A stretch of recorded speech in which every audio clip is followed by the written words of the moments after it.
کافر بودن ترک کننده نماز. سوال: مرد چیکار کند اگر اهل خانوادهش را به سوی نماز فریاد کند ولی آنها به سخن او گوش ندهند؟ آیا با آنها زندگی کند و همنشینی باشد یا از آنها دور بگردد و خارج شود؟ جواب: الحمدلله. اگر اهل خانه تماما نماز نمیخوانند پس آنها کافر و مرتد یعنی از دین خارج شده هستند و از اسلام بیرونند. حرام است که با آنها زندگی کند، اما باید آنها را دعوت نماید، پافشاری نماید و دعوت را تکرار به تکرار بنماید. شاید الله سبحانه و تعالی آنها را هدایت کند، زیرا ترک کننده نماز کافر است. اعوذ بالله. و این را قرآن و سنت و گفته های صحابگان و دلیل های عقلی نیز ثابت میکند. اما دلیل از قرآن، الله متعال درباره مشرکان میفرماید: فإن تابوا و اقاموا الصلاة و آتوا الزکاة فاخوانکم فی الدین. اگر توبه کنند و نماز را برپا داشتند و زکات مال را پرداخت نمودند پس به درستی که آنها برادران شما در دین هستند. سوره توبه آیه 11.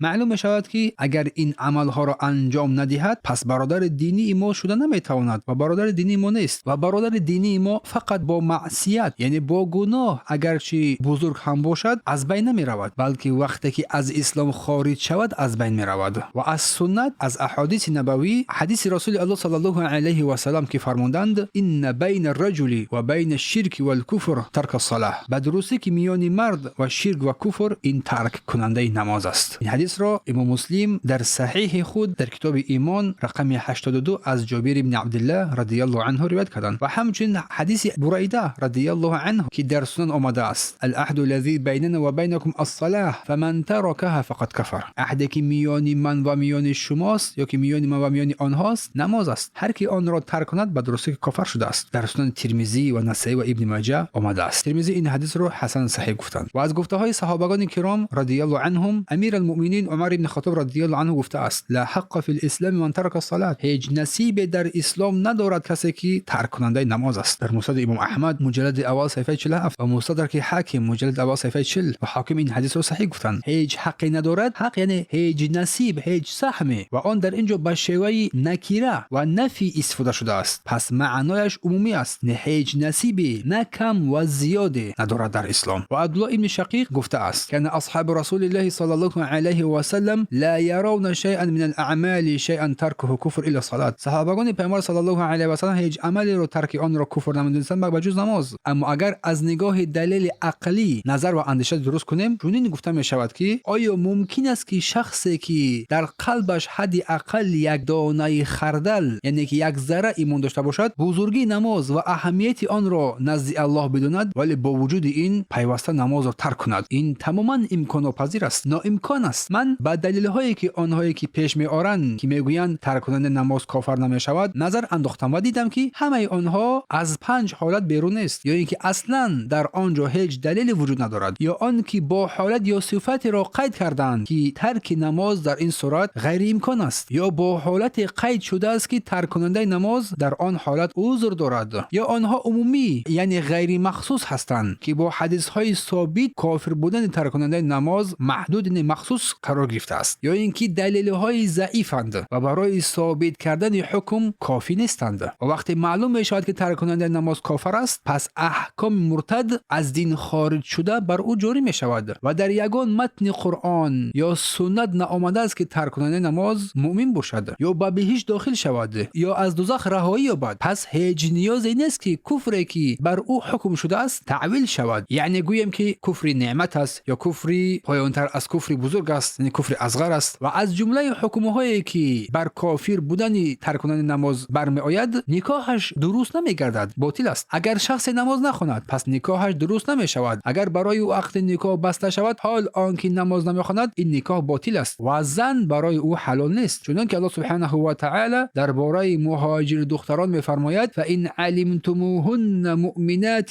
فلا ترجعوهن إلى الكفار. پس اگر دانستید از ظاهری حالشان که ایمان آوردند آنها را به سوی کافران باز ندارید، باز نگردانید. لهن حل لهم ولا هم يحلون لهن. زیرا آنها مؤمن زنها بر نکاح مردان کافر حلال نیستند و مردان کافر نیز بر نکاح آنها نیز حلال نیستند. سوره ممتحنه آیه 10.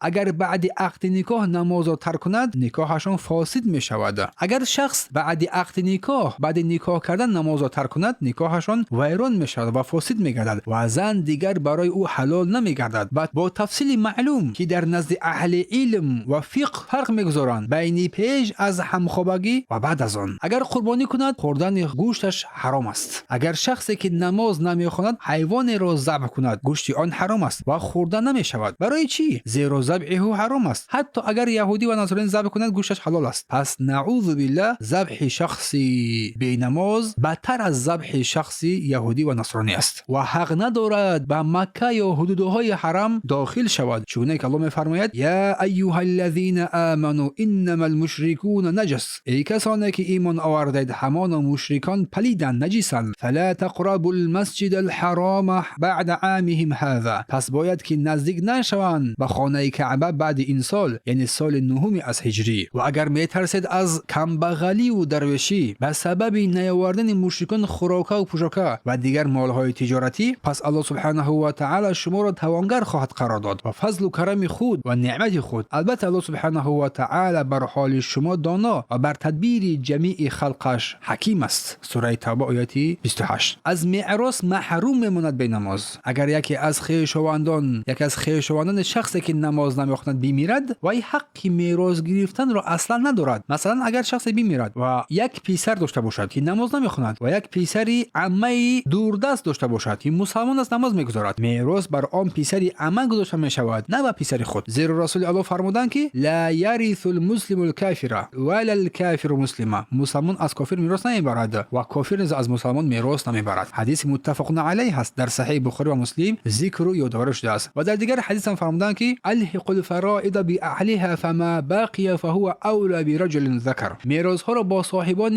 حقشان برسانید و آنچه باقی ماند نصیب نزدیکترین مردم از خویشاوندان است. این قاعده به تمام حالت های میراث دخل پذیر است. اگر ترک کننده نماز بمیرد پس او را نه میشویند و نه کفن میکنند و نه به اون نماز جنازه میخوانند و نه با مسلمانان دفن کرده میشود. پس با او چیکار باید کرد؟ با او به سوی صحرا یعنی یک بیابان میبرند و چاه میکنند و با لباسهایش دفن میکنند، زیرا او هیچ حرمتی ندارد و هر کسی که نزد او شخصی میرود که نماز نمیخواند، نماز نمیگذارد، حق ندارد که جنازه او را به نزد مسلمانان آورد تا برای او نماز بخوانند. یعنی خواندن جنازه او قطعا درست و جواز نیست و در روز قیامت با فرعون، هامان، قارون و ابی ابن خلف کافران پیشوایان بزرگ زنده میشوند. نعوذ بالله. و از داخل شدن بهشت هم محروم میکردند. همچنین هیچ کس از اهل خانواده اش حق ندارد برای او دعای رحمت و مغفرت کند، زیرا او کافر است و لایق مغفرت نیست. چنانکه الله میفرماید ما كان للنبي والذين آمنوا ان يستغفروا للمشركين ولو كانوا اولي القربى من بعد ما تبين لهم انهم اصحاب الجحیم، نباید پیامبر محمد صلی الله علیه و سلم و کسانی که ایمان آوردند برای مشرکان پس از آن که دانستند که به جهنم میروند طلب بخشایش کنند هر چند از خویشاوندان هم باشند، زیرا الله حکم کرده است که گناهان مشرکان را نمی آمرزد و نمی بخشد. سوره توبه آیه 113.